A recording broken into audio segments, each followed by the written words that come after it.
Guys, ang video ito, i-guide ko kayo kung paano bumili ng BPS sa Zomro. Okay? So, punta lang kayo sa zomro.com and then sign up. Click nyo yung sign up. Tapos, ito guys, sign up.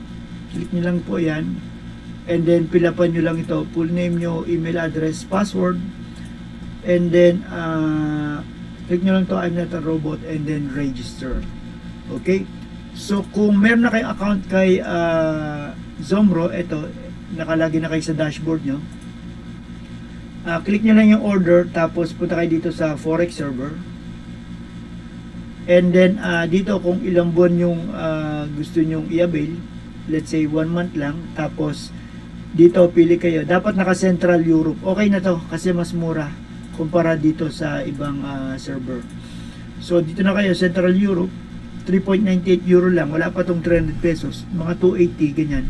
And then 1 EU, ibig sabihin 1 terminal, 1 MT5 or MT4. Pag dalawang MT4, MT5 ito, pag tatlo, tapos pag apat. Pag isa, okay na, pangalanan nyo lang yung server nyo, halimbawa BPS1, tapos click nyo lang buy, okay. And then dito kasi payment details na to. Okay, so kayo nang bahala dyan. Ito, piliin nyo lang to. Or kung USDT payment, ito. So pag dito, tapos pay. And then, dito sa promo code, wala na yan. And then, pay nyo lang. Click nyo lang yung pay. Tapos, enter nyo yung card details nyo hanggang sa mabayaran nyo siya. And then, punta na kayo dito. Dito, isesend yung ano nyo. Close. Pag halimbawa, nakabil na kayo, punta lang kayo dito, tapos Forex server, and then ito na siya. Okay? So, click nyo lang yon, and then ito na yung details ng BPS nyo. Alright, so ganun lang pagbili ng account BPS kay Zomro.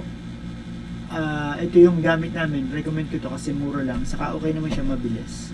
Alright, so sunod na tuturo ko naman sa inyo is kung paano ito ipasok sa BPS sa remote desktop. Okay? Thank you.